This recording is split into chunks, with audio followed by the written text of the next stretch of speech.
Praise lord అండి అందరికీ. Bible reading in 6 months, day 95, April 5. రెండో భాగంగా సామెతల గ్రంథం 4వ అధ్యాయం నుండి చదువుకుందాం. కుమారులారా, తండ్రి ఉపదేశము వినుడి, మీరు వివేకము నొందినట్లు ఆలకించుడి. నేను మీకు సదుపదేశము చేసేదను, నా బోధను త్రోసివేయకుడి. నా తండ్రికి నేను కుమారుడుగా నుంటిని, నా తల్లి దృష్టికి నేను సుకుమారుడనైన ఏక కుమారుడనై ఉంటిని. ఆయన నాకు బోధించుచు నాతో ఇట్లనెను, నీ హృదయము పట్టుదలతో నా మాటలను పట్టుకొననిమ్ము. నా ఆజ్ఞలను గైకొని నడల నీవు బ్రతుకుదువు. జ్ఞానము సంపాదించుకొనుము, బుద్ధి సంపాదించుకొనుము. నా నోటి మాటలను మరువకము, వాటి నుండి తొలగిపోకుము. జ్ఞానమును విడువక ఉండినడల అది నిన్ను కాపాడును, దాన్ని ప్రేమించినడల అది నిన్ను రక్షించును. జ్ఞానము సంపాదించుకునుటయే జ్ఞానమునకు ముఖ్యాంశము. నీ సంపాదన అంతే ఇచ్చి బుద్ధి సంపాదించుకొనుము. దాన్ని గొప్ప చేసినడల అది నిన్ను హెచ్చించును, దాన్ని కౌగిలించుకొనినడల అది నీకు ఘనతను తెచ్చును. అది నీ తలకు అందమైన మాలిక కట్టును, ప్రకాశమైన కిరీటమును నీకు దయచేయును. నా కుమారుడా, నీవు ఆలకించి నా మాటలను అంగీకరించినడల నీవు దీర్ఘాయుష్మంతుడవుదువు. జ్ఞాన మార్గమును నేను నీకు బోధించి ఉన్నాను, యథార్థ మార్గములలో నిన్ను నడిపించి ఉన్నాను. నీవు నడిచినప్పుడు నీ అడుగు ఇరుకున పడదు, నీవు పరిగెత్తినప్పుడు నీ పాదము త్రొట్టిల్లదు. ఉపదేశమును విడిచిపెట్టక దాన్ని గట్టిగా పట్టుకొనుము, అది నీకు జీవము కనుక దాన్ని పొందియుండుము. భక్తిహీనుల త్రోవను చేరకుము, దుష్టుల మార్గమున నడువకుము. దాని యందు ప్రవేశింపక తప్పించుకొని తిరుగుము, దాని నుండి తొలగి సాగిపోము. అట్టివారు కీడు చేయనిది నిద్రింపరు, ఎదుటివారిని పడదోయనిది వారికి నిద్ర రాదు. కీడు చేత దొరికిన దానిని వారు భుజించుదురు, బలత్కారం చేత దొరికిన ద్రాక్షారసంను త్రాగుదురు. పట్టపగలగు వరకు వేకువ వెలుగు తేజరిల్లునట్లు నీతిమంతుల మార్గము అంతకంతకు తేజరిల్లును. భక్తిహీనుల మార్గము గాఢాంధకారమయము, తాము దేని మీద పడినది వారికి తెలియదు. నా కుమారుడా, నా మాటలను ఆలకింపుము, నా వాక్యములకు నీ చెవియొగ్గుము. నీ కన్నుల ఎదుట నుండి వాటిని తొలగిపోనీయకుము, నీ హృదయమందు వాటిని భద్రం చేసుకొనుము. దొరికిన వారికి అవి జీవమును, వారి సర్వ శరీరమునకు ఆరోగ్యమును ఇచ్చును. నీ హృదయంలో నుండి జీవధారలు బయలుదేరును. కాబట్టి అన్నిటికంటే ముఖ్యంగా నీ హృదయమును భద్రముగా కాపాడుకొనుము. మూర్ఖపు మాటలు నోటికి రానియకము, పెదవుల నుండి కుటిలమైన మాటలు రానియకము. నీ కన్నులు ఇటు అటు చూడక సరిగాను, నీ కనురెప్పలు నీ ముందర సూటిగాను చూడవలెను. నీవు నడుచు మార్గమును సరళము చేయము, అప్పుడు నీ మార్గములన్నీ స్థిరములగును. నీవు కుడితట్టుకైనను ఎడమతట్టుకైనను తిరగకుము, నీ పాదమును కీడునకు దూరముగా తొలగించుకొనుము. సామెతల గ్రంథం 5వ అధ్యాయము.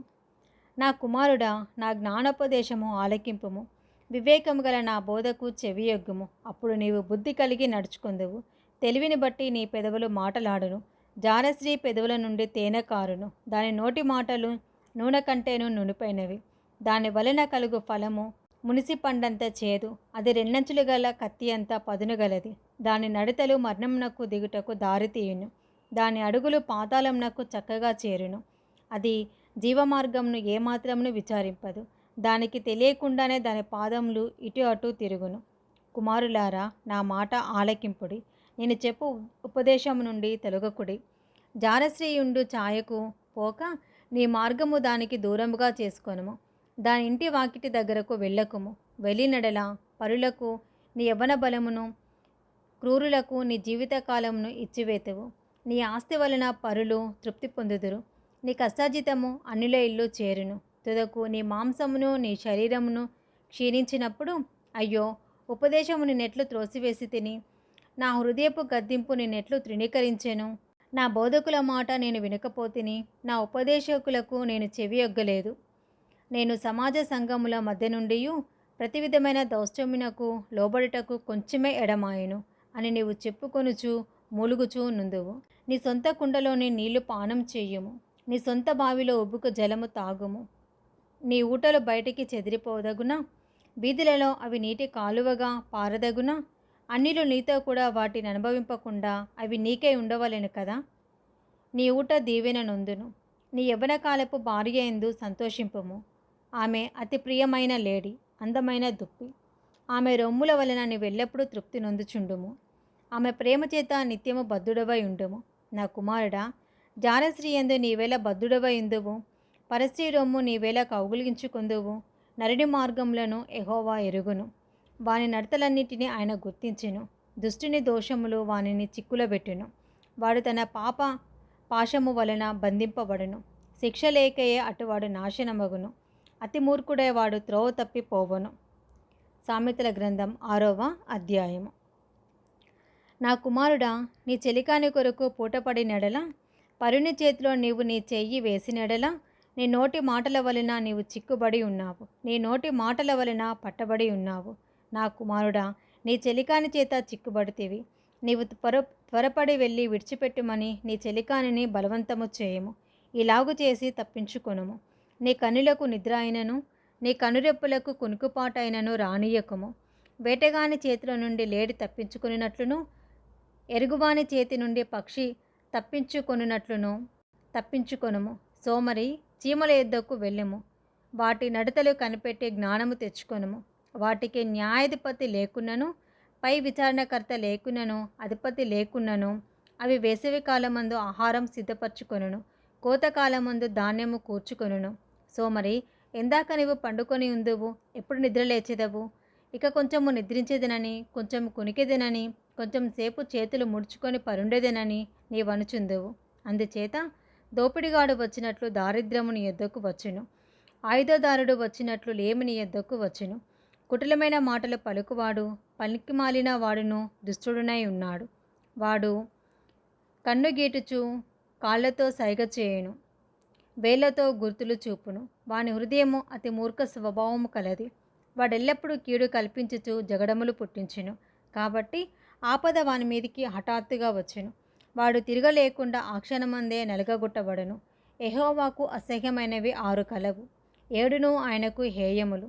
అవేవనగా అహంకార దృష్టియు, కళ్ళలాడు నాలుకయు, నిరపరాధులను చంపు చేతులను, దుర్యోచనలు యోచించు హృదయమును, కీడు చేయుటకు త్వరబడి పరిగెత్తు పాదములను, లేని వాటిని పలుకు అబద్ధ సాక్షియు, అన్నదమ్ములలో జగడములు పుట్టించువాడును. నా కుమారుడా, నీ తండ్రి ఆజ్ఞను గైకొనుము. నీ తల్లి ఉపదేశమును త్రోసివేయకము. వాటిని ఎల్లప్పుడూ నీ హృదయమందు ధరించుకొనుము. నీ మెడ చుట్టూ వాటిని కట్టుకొనుము. నీ త్రోవను వెళ్ళినప్పుడు అది నిన్ను నడిపించును. నీవు పండుకొనినప్పుడు అది నిన్ను కాపాడును. నీవు మేలుకొనినప్పుడు అది నీతో ముచ్చటించును. ఆజ్ఞ దీపముగాను, ఉపదేశము వెలుగుగాను ఉండును. శిక్షార్థమైన గద్దింపులు జీవమార్గములు. చెడుశ్రీ యుద్ధకు పోకుండాను, పరశ్రీ పలుకు ఇచ్చకపు మాటలకు లోబడకుండాను అవి నిన్ను కాపాడును. దాని చక్కదనమునందు నీ హృదయములో ఆశపడకుము. అది తన కనురెప్పలను చిలికించి నిన్ను లోపర్చుకొననీయకము. వేశ్యా సాంగత్యము చేయువానికి రొట్టె తునుక మాత్రము మిగిలి ఉండును. మగనాలు మిక్కిలి విలువగల ప్రాణమును వేటాడును. ఒకడు తన ఒడిలో అగ్ని నుంచుకొని నడల వాని వస్త్రములు కాలకుండునా, ఒకడు నిప్పుల మీద నడిచినడల వాని పాదములు కమలకుండునా, తన పొరుగువాని భార్యను కూడువాడు ఆ ప్రకారమే నాశనమగును. ఆమెను ముట్టువాడు శిక్ష తప్పించుకొనడు. దొంగ ఆకలిగొని ప్రాణరక్షణ కొరకు దొంగిలి నెడల ఎవరినూ వాని తిరస్కరింపరు కదా. వాడు దొరికినెడల 7 చెల్లింపవలెను. తన ఇంటి ఆస్తి అంతయు అప్పగింపవలెను. జారత్వము జరిగించేవాడు కేవలము బుద్ధిశూన్యుడు. ఆ కార్యము చేయవాడు స్వనాశమును కోరువాడే. వాడు దెబ్బలకును అవమానమునకును పాత్రుడగును.